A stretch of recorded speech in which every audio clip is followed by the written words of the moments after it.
All right, going live, and we wait.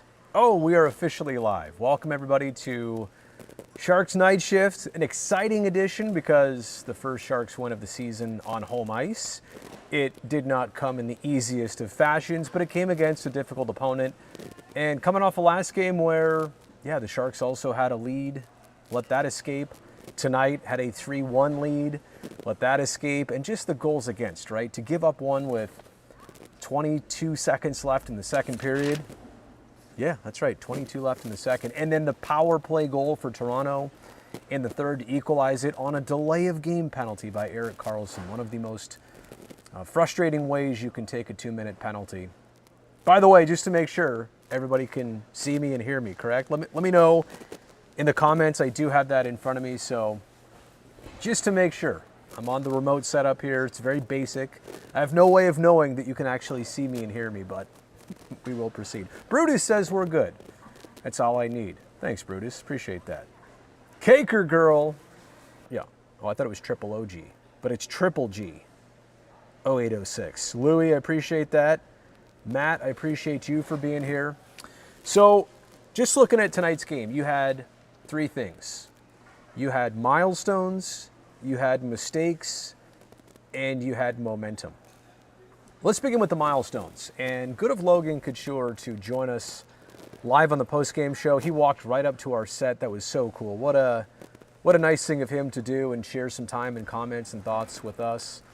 And you could really sense that, getting to 300 goals for him as a Shark meant something. There's only two other players that have scored 300 times in the regular season with this team. And they are Joe Pavelski at 355 and, of course, Patrick Marleau at 522. So to eclipse that 300 mark, and by the end of this season, you'd love to think that Logan passes Joe Pavelski for the second all-time leading Shark goal scorer. Think about that for a second. You got Patty up there at 522. You got Pavs up there at 355. Homegrown Sharks players. And now Logan following in that same suit. And he's under contract for years and years after this one. But to think that he would be the second highest goal scorer on this team. And he's been around a long time, and he's only played for this team, but that's how productive he's been. I saw a really good tweet by the Sharks that I actually reposted here. Let me go back and see if I can find this. Yeah, this is awesome.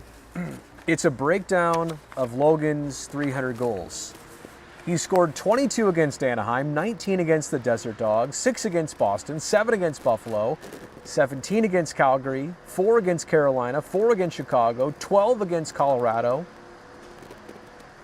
5 against Columbus, 12 against Dallas, 8 against the Wings, 21 against the Oilers, 7 against the Panthers, 17 against the Kings, 13 against the Wild, 6 against Montreal, 7 against Nashville, 5 New Jersey, 8 against the Islanders, 9 against the Rangers, 7 against Ottawa, 6 against the Flyers, 6 against Pittsburgh, 1 against Seattle. So he's got, all the teams here. 16 against St. Louis, 8 against Tampa, 6 against Toronto, including tonight. Tonight's 2, by the way. 21 against Vancouver, 6 against Las Vegas, 6 against the Caps, and 8 against Winnipeg. So, milestones, I told you that was one of the 3 that we're discussing here, and that was a big milestone. I guess Timo Meier's first goal of the season after, 43 or 4 shots, that was also a milestone. That was a huge weight off his shoulders. And Logan even said as much to us after the game. And it's got to be, right? When I'm not saying he was pressing yet, but to have chances and play well and have that many shots and just not get it, you got to think that for Logan it was nice that even though he didn't get the hat trick, that it came at the cost, so to speak, of Timo Meier's first goal of the season. So that's the milestone. As for the mistakes, a couple turnovers, a couple penalties tonight. It just seems like when you're not scoring a ton of goals, as the Sharks are in that situation right now, your mistakes are magnified because you don't get to erase them. A lot of times, I mean, goals do two things. They put you ahead in a game, or they erase some mistakes that you made to get you behind in a game. And the Sharks, in their 10 games so far, they're now 3-7. And what's crazy about this, of the 10 games, they have scored first 7 times. And don't you win about 70% of the games where you do score first? So 7 out of 10 times, they've lit the lamp first. But where the game goes from there, again, it's these mistakes that cost them at other points of the game that they just can't recover from because they don't keep up the scoring. So milestones, mistakes, and tonight, momentum. To score within the first 26 seconds of the game. And just like the Sharks, Toronto was coming off a loss to the Golden Knights. They couldn't have been happy about that. They're now a 4-4 team to start their season. Kyle Dubas, their GM, was here in attendance tonight. So when the GM is already on the road trip, he's paying attention. He's paying close attention to how this Leafs team launches out of the gate. But yeah, to throw that, first punch, basically first shift of the game, I think it says a lot about the Sharks.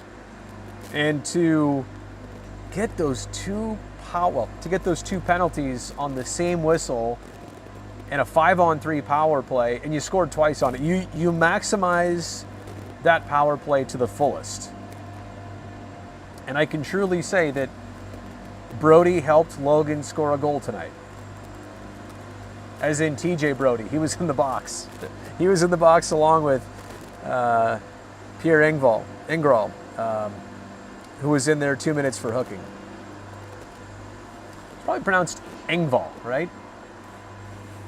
Always want to get the player pronunciations right, but it's also, this is such a league where one name can be said 3 different ways. That always kind of baffles me how that works. I think sometimes it's a Canadian and American thing, to be honest with you. All right, let's take a look at the comments. Let's see what people are saying about this win. Oh, Trotz to Toronto soon. Oh, the Barry Trotz rumors are already on. And you know what? Let me just comment on this too. For Erik Karlsson to get a second overtime game-winning goal in about a week's span is amazing. I still think, despite how the Sharks roster looks these days, despite what they're up against, despite their struggles, despite their record, when they get 3-on-3 with an opponent, they've got a good chance to win. So long as you've got a Karlsson, a Timo Meier, a Logan Couture, and Brent Burns was also clutch in those situations in the past. He's no longer with the team, but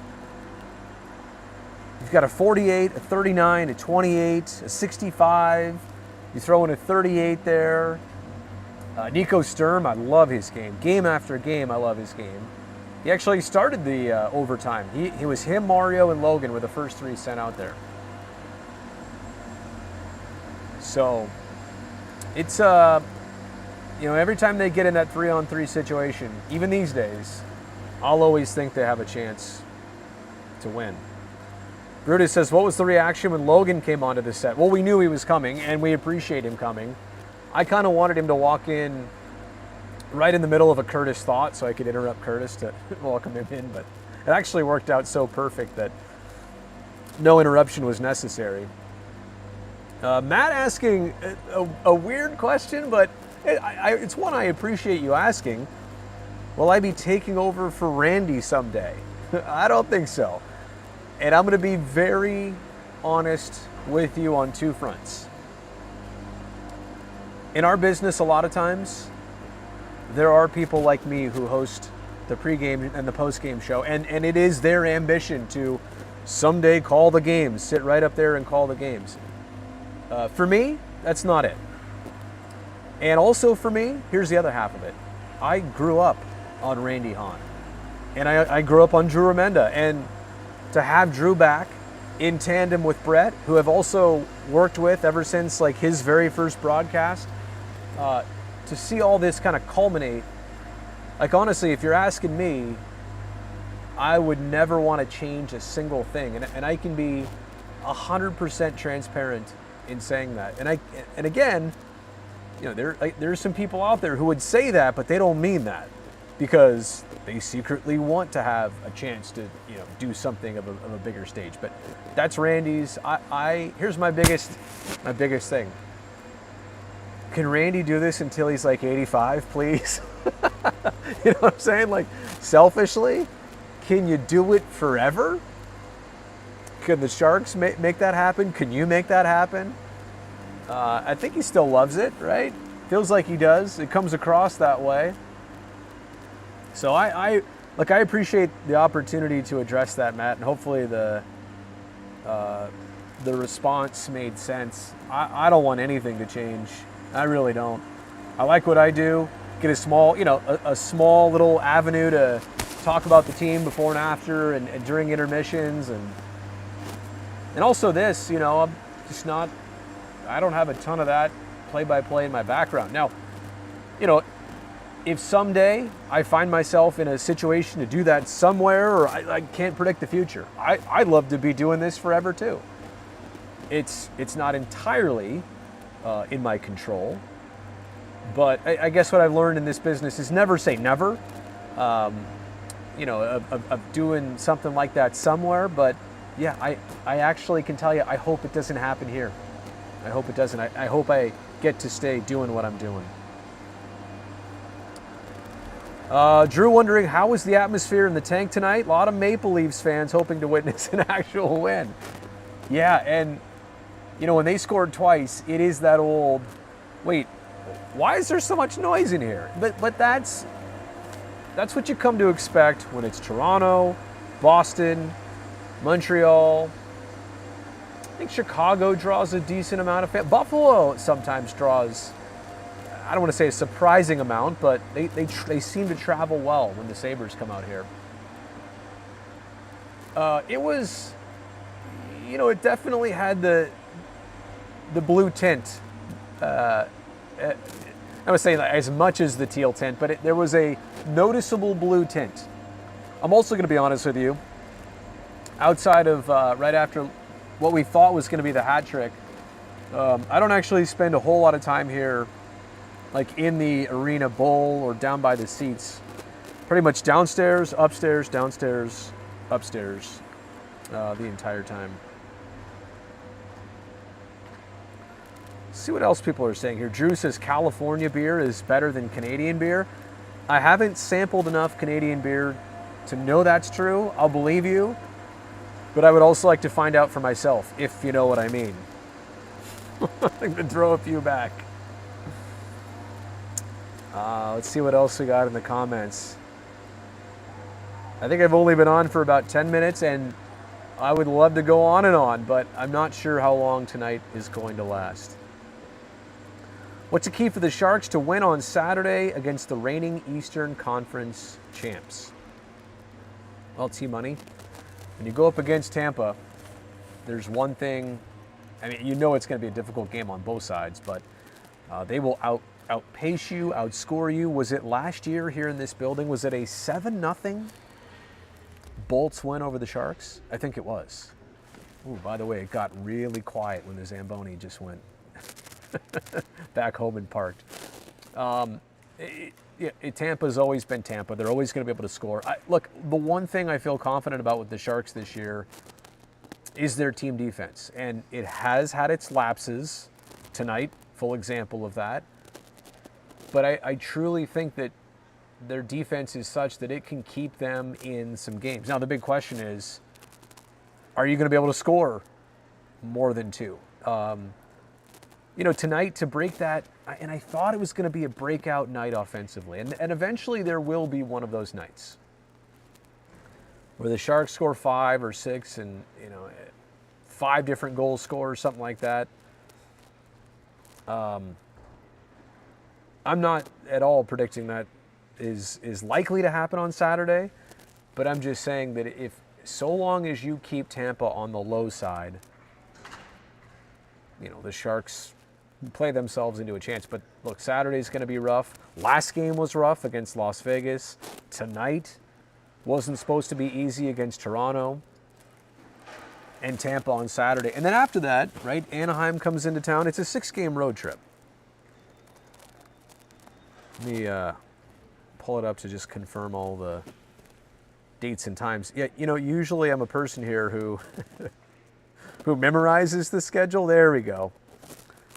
So after Tampa on Saturday, you get the Ducks on Tuesday.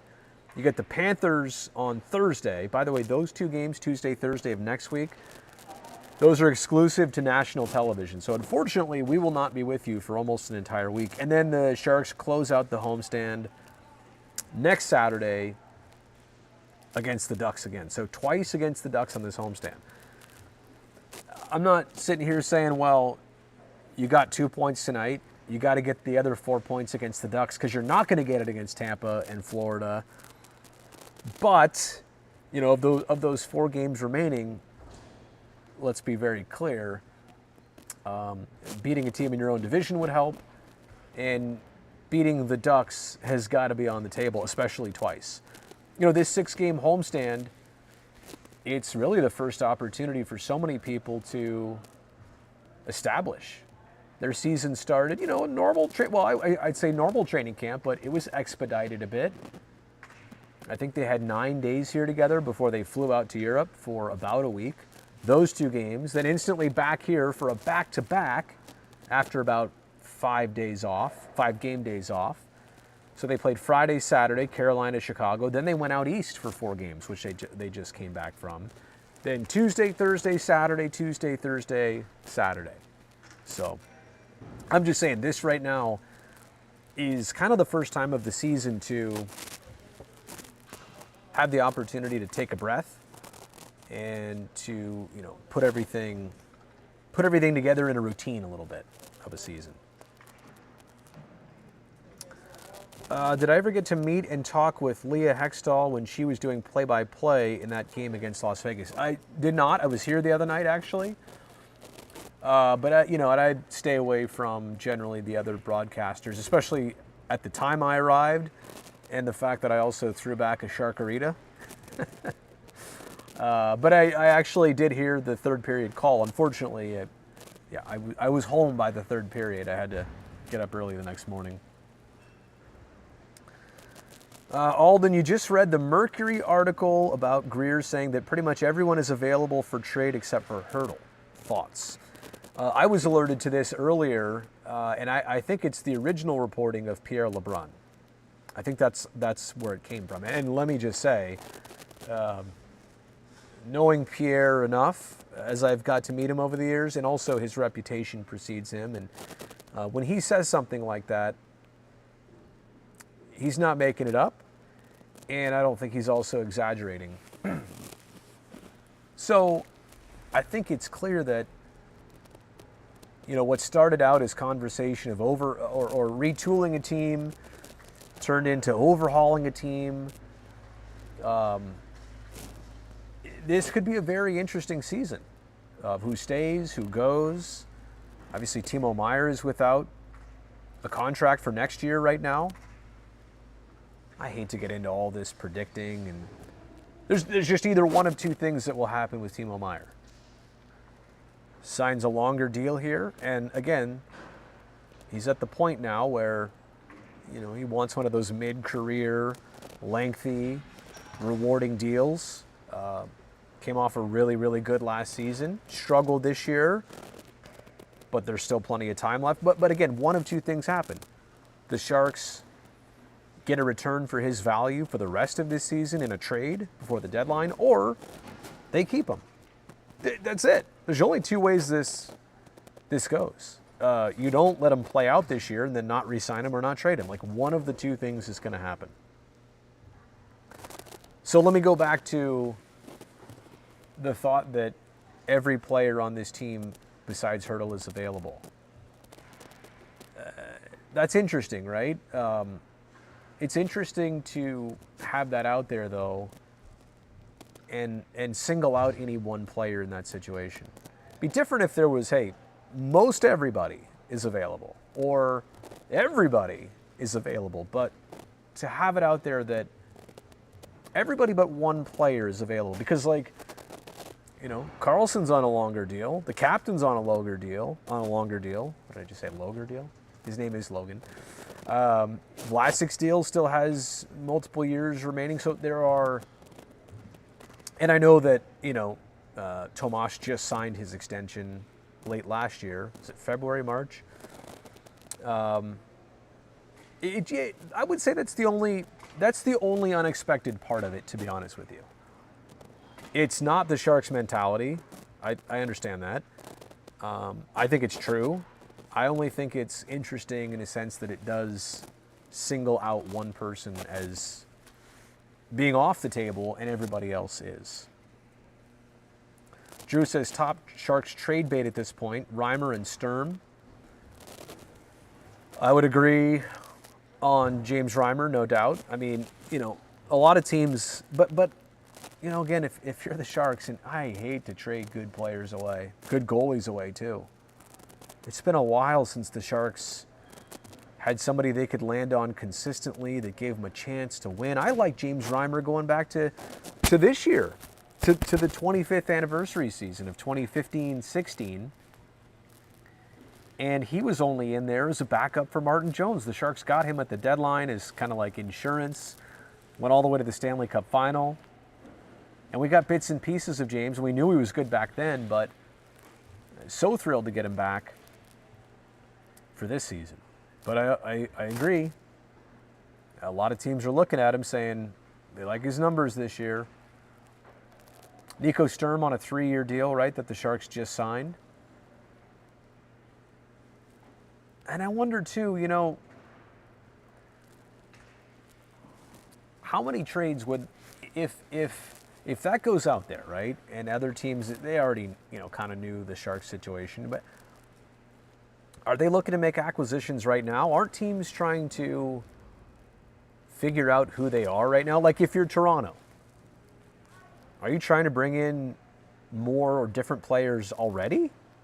They're 8 games into their season. So it's also interesting that the Sharks would kind of put that flag up that early in the year to say that, you know, we're willing to talk. But hey, if that's what fuels the conversation and that's known, and, you know, that sets up a conversation all season until the deadline, I totally understand.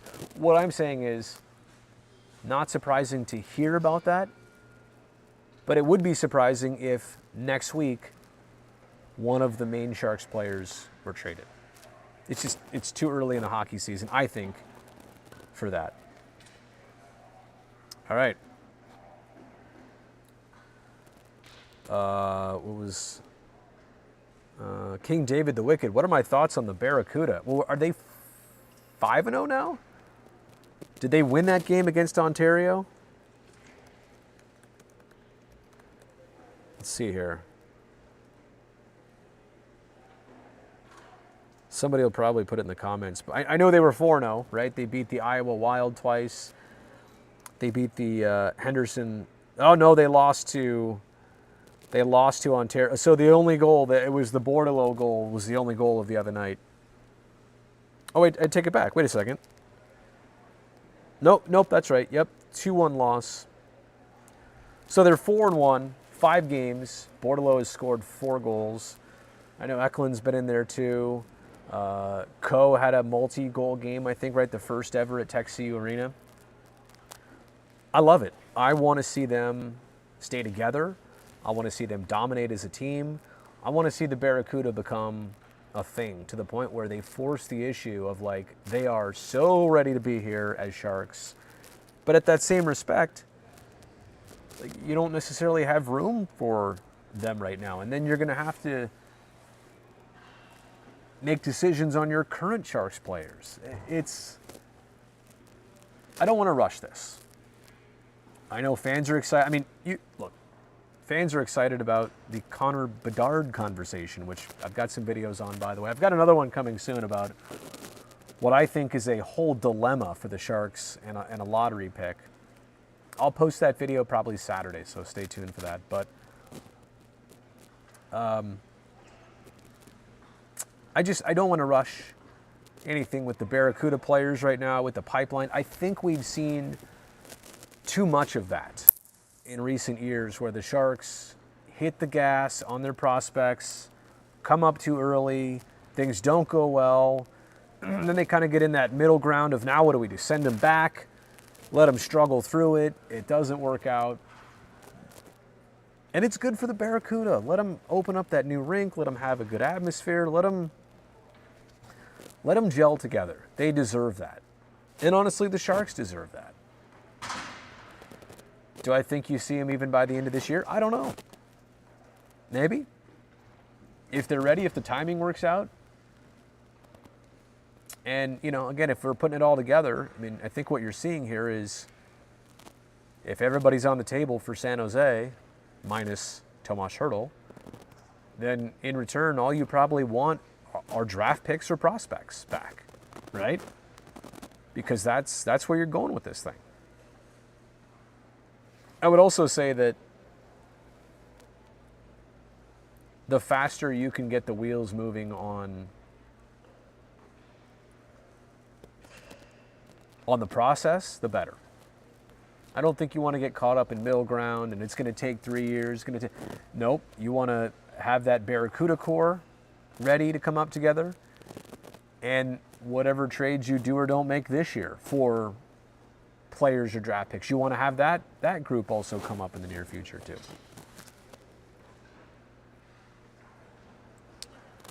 But I just got to say here, I have a hard time, you know, talking about people as commodities and as like material things.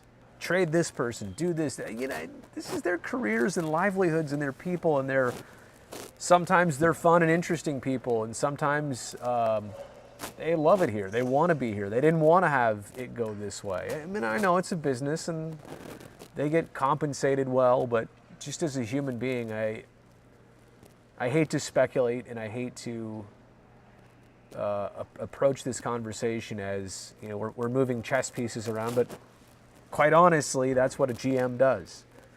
But I'm not a GM. I'm just an idiot with a YouTube channel, so you can quote me on that. All right. If there's any more comments, go ahead and throw them in. Otherwise, I think I might give you one final look at the rink before we close things out tonight. First one of the season, 4-3, another overtime victory. So let me just think about this. 10 games, 3 wins, 2 of the overtime variety. Can we just get some easier games? Can we get, against Anaheim, can we get a 4-1 win? Can we dial up like a 5-1 drubbing? Oh, Felix wants to do roll call. That's a great idea, Felix. Okay, everybody. Let's roll call it on the way out, since there's, I don't know, at least 50 people here right now. Where are you watching? Yeah, simple as that. Where are you watching from tonight? That's the roll call. Tim Johnson says, on Brody's gravestone, I was just an idiot with a YouTube channel. Please like and subscribe. All right, Felix in Fremont, Moonglow in Gig Harbor, Washington. Oh, APSE, well, you see it there, Lithuania. I love the fact that you're watching me from Lithuania, live streaming here from SAP Center. Oh, Essa watching from Finland. That's also amazing. By the way, good morning in Finland. Is it like 8 a.m. in the morning? Tim watching from the Milwaukee suburb of Greenfield. Wow, it's pretty late out there. It's like 2 in the morning in Wisconsin? Or no, 1 in the morning in Wisconsin. Isaac watching from, Tim Isaac watching from Canada. Nolan watching from the Bay, but wait, you're watching from Dallas, Oregon? Is there really a Dallas, Oregon? I didn't know that. Laura's in Los Angeles. Triple G is in Parksburg, Pennsylvania. Oh, 45 minutes west of Philly. Watching from Dallas, or LOL, got it. J-Rod's in Florida. Laura's in Santa Clara, so right up the road. ABISM 0. I see Glendale in the house. Wow, former home of the Desert Dogs. I'll be down in Arizona in a couple months for a couple different baseball things. T-Money's in Iowa. Oh, sad Quakes fan. Last word about Reimer. He's going to be 36. If we can get a second round for him at the deadline, it would be great. Yeah, but it'd be fine for a couple more years. He's not going anywhere. I mean, in terms of production. Drew's in Mountain View. Andrew, watching from Japan, always brings a smile to my face, where it's probably tomorrow, like what, afternoon in Japan? That's so awesome. Andrew, great to have you on the channel last year, and good to have you here now. James is in Modesto. Ash is in Los Gatos. Or is it Los Gatos? Los Gatos. Griffin's in Santa Rosa. I'm glad you made it too, Andrew. Oh, Felix says, oh, Brutus, 650. Good to see you, Brutus. Brody, you could probably do a video on the ASU situation. Yeah, the Mullet Arena. Have you seen the visiting dressing rooms at Mullet Arena? It's like curtains and stand-up stall. Oh my gosh. It's like not even for like youth hockey. And NHL teams, yeah, I should make a video of this. I'm gonna have to get some video to make a video and show you all what that situation looks like. Anyway, thank you so much to everybody for being here tonight. I leave you with, not that, but I leave you with, ooh, oh, get the cord out of the way there. Sorry, let me make that better. I leave you with a nice, wide look at beautiful SAP Center. So thanks everybody for tuning in. Good night. Some good stuff on the channel. So before you leave, see what else you might want to watch. I really do appreciate everybody for being here. All right. Good night from the tank. We'll see you on Saturday.